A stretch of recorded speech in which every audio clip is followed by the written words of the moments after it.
En Afrique, la terre n'est jamais un détail. Elle nourrit, elle protège, elle transmet.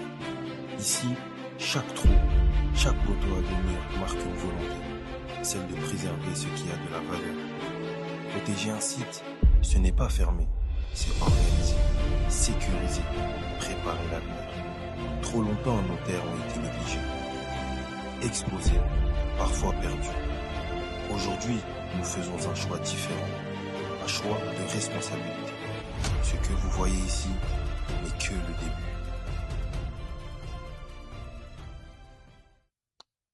Bonsoir chers tous, et là nous sommes sur notre site de 6 hectares que nous sommes en train de mettre en place. Inch'Allah, nous allons faire 5 hectares de gombo et 1 hectare d'oignon. Nous sommes sur les préparatifs du domaine. Donc, et nous comptons expandre le domaine pour qu'on ait 8 hectares. Parce qu'il y a 2 hectares aussi sur le long du fleuve qu'on envisage, Inch'Allah, de faire intervenir la machine pour là-bas, si tout va bien, la fin du mois. Et venez, nous allons vous montrer ce qu'on est en train de faire aujourd'hui. Nous sommes en train de faire l'ouverture de trous. On fait le trou à 2 mètres. Chaque 2 mètres, on fait un trou. C'est dans ces trous-là, on va mettre les poteaux. Et ces poteaux, parce qu'on a assez de bois ici, on a les palmiers, les mélinas des moins.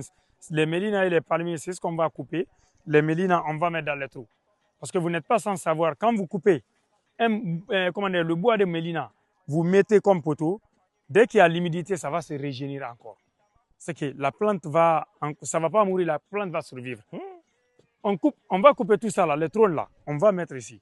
Quand nous allons mettre ici, quand il y a l'humidité, 4 mois, 5 mois, vous allez trouver encore les nouvelles feuilles. Wow. Les nouvelles feuilles vont apparaître. Wow. Donc on va créer encore d'autres environnements ici.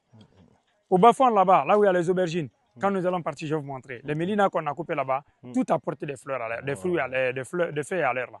Donc il y a des feuilles, quand nous allons mettre ici, les feuilles vont réapparaître. Wow. Et de l'autre côté, il y a encore la machine qui est venue, tronçonneuse, qui est en train de couper pour nous les palmiers et les mélinas pour qu'on puisse faire la clôture.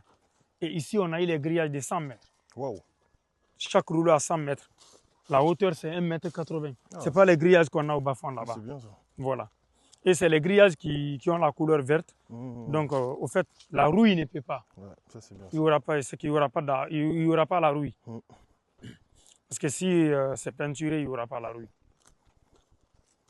Et Inch'Allah, le tracteur doit être là aujourd'hui. Okay. Je ne sais pas pourquoi ils ont un peu retardé, je vais les appeler encore. J'espère que leur véhicule se porte bien. Hey, ça va? Très bien.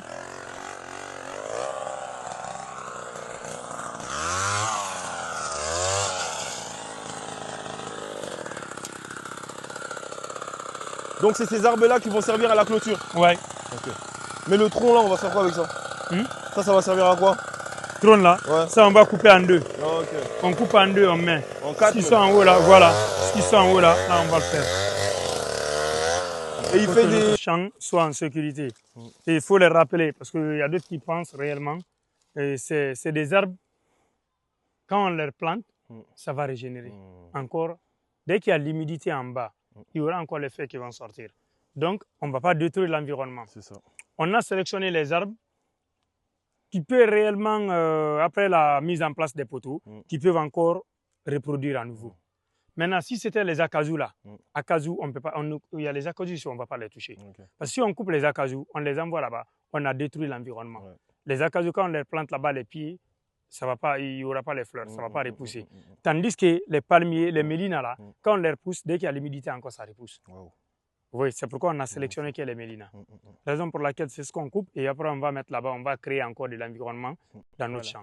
Tu vois, donc ça on ne touche pas. Malgré Bill Désert est venu, on les a demandé de ne pas toucher, ça on conserve. Donc tout ce qu'on a là-bas, c'est ce qui peut reproduire à nouveau. Voilà. C'est pour garder l'environnement stable. On est là pour produire, pas pour détruire. Ce que nous faisons ici dépasse le travail. Nous créons des opportunités aujourd'hui et nous préparons un avenir pour les enfants de ce village, tout en préservant l'héritage des anciens.